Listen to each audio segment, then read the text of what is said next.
ప్రభువును రక్షకుడు అయిన యేసుక్రీస్తు వారి అతిశ్రేష్టమైన దివ్యనామమున మీ అందరికీ ఉదయకాలము సర్వశుభములు సర్వదీవెనలు దేవదేవుడు అనుగ్రహించునుగాక. ఆమేన్. దేవుని పిల్లలారా, ఈరోజు 16వ తారీఖు ఫిబ్రవరి నెల 2026వ సంవత్సరము. ఈరోజు దేవుని వాగ్దానము నిర్గమకాండము 6వ అధ్యాయము 7వ వచనము. మీ దేవుడైన యెహోవాను నేనే అని మీరు తెలుసుకొందురు. దేవుడు తన పరిశుద్ధ లేఖన భాగము నేటి ఉదయకాలము మీ వినికిడిలో, మీ జీవితంలో ఈ వాగ్దానము దేవదేవుడు నెరవేర్చునుగాక. కష్టాలలో, కన్నీళ్లలో, ఇబ్బందులలో, శ్రమల్లో ఉన్నటువంటి ఇశ్రాయేలీలకు దేవుడు మొర్రపెట్టినప్పుడు, దేవునికి వారు మొర్రపెట్టినప్పుడు దేవుడు మోషే గారిని పంపించి వారిని విడిపించుటకు వారి ప్రయత్నములు జరుగుతున్నటువంటి సమయంలో దేవుడు వారి మధ్య క్రియలు, అద్భుతములు చేసి, నేను మీ మధ్య ఉన్నానని, నేను మీ దేవుడైన యెహోవాని అని, నేను మీ దేవుడిని అని మీరు తెలుసుకుందురు అని దేవుడు తెలియజేస్తున్నాడు. సహోదరి సహోదరులారా, ఈ ఉదయకాలమందు దేవుడు మీతో మాట్లాడుతున్నటువంటి మాట, నీవు నీ జీవితంలో నువ్వు ఎదుర్కొన్న ప్రతి పరిస్థితి నుండి దేవుడు విడిపించి నిన్ను సురక్షితమైనటువంటి క్షేమకరమైనటువంటి స్థితిలోనికి నడిపిస్తాడు. అప్పుడు మీ దేవుడు ఈయన ప్రభు అయిన యేసుక్రీస్తు వారని మీరు తెలుసుకుందురు.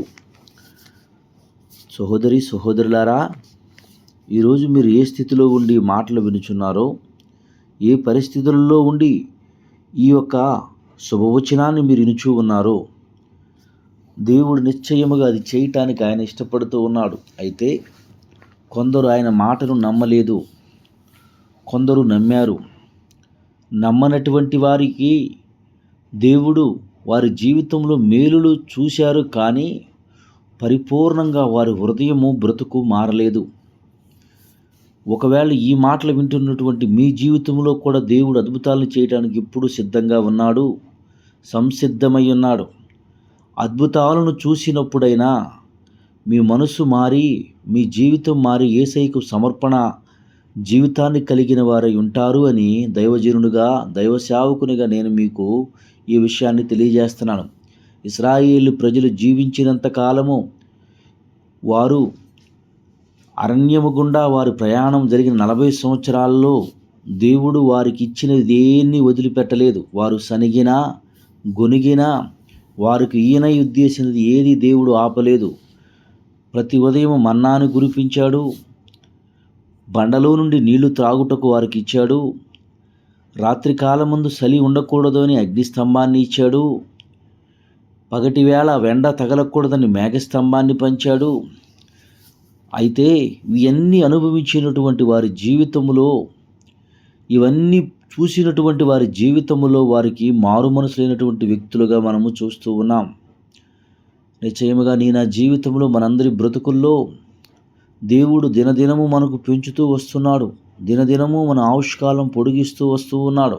అయితే సహోదరులారా, మీరు తెలుసుకోవలసినటువంటి విషయము, ఇశ్రాయేలు వలె బండ హృదయం కలిగిన వారిలై ఉండక హృదయాన్ని దేవునికి సమర్పణ చేసే వ్యక్తులై ఉండాలి. నిండు మనసుతో కాలేబు, యెహోషువ ఎలా అయితే ఆయన అనుసరించి వాగ్దాన భూమిలో వారు ప్రవేశించారో, మనందరమును కూడా ఆయన చేసిన ప్రతి వాగ్దానానికి వారసులమై ఆ వాగ్దానాన్ని స్వతంత్రించుకున్నట్లుగా దేవుడు మన మధ్యనున్నాడు. గనుకనే మన పరిస్థితులు, మన జీవితము ఇష్టంగా లేనప్పటికీ కూడా దేవుడు మనల్ని బ్రతికిస్తూ వస్తున్నాడు అనే విషయాన్ని గుర్తెరిగి ఆయనకు విధేయత చూపి మారు మనసు కలిగిన వ్యక్తులుగా ఉండాలి అని దేవుని వాక్యం తెలియజేస్తుంది. గనుక అట్టి మారు మనసు దేవుడు ఇచ్చు కృప మన అందరికీ దయచేయునుగాక. ఆమేన్. తండ్రి, నీకు వందనాలు. ఎత్తబడ్డ వాక్యం బిడ్డల హృదయాల్లో నీరు కట్టి ఫలింపచేయండి. ఎందరి బిడ్డలు ఈ ఉదయకాలం ముందు ఈ మాటలు వినుచున్నారో వారందరి జీవితముల్లో తండ్రి ఇశ్రాయేలు వలె బండ హృదయులు కాక తండ్రి మారు మనసు పొంది పరిపూర్ణమైనటువంటి హృదయాన్ని, దేవునికి ఇష్టమైన హృదయాన్నిగా మమ్మందరము మారుటకు కృప చూపి నడిపించి బలపరచమని యేసయ్య నామం పేరటి ప్రార్థన చేయుచున్నాను మా పరమ తండ్రి. ఆమేన్. మన తండ్రి అయిన దేవుని ప్రేమయు, కుమారుడైన యేసుక్రీస్తు వారి కృపయు, పరిశుద్ధాత్మ తండ్రి అన్యోన్య సావాసం ఇప్పుడును ఎల్లప్పుడూ సన్నిధి సదాకాలం తోడండి అంబడించి నడిపించునుగాక. ఆమేన్. God bless you. దేవుడు మిమ్ము దీవించి ఆశీర్వదించునుగాక.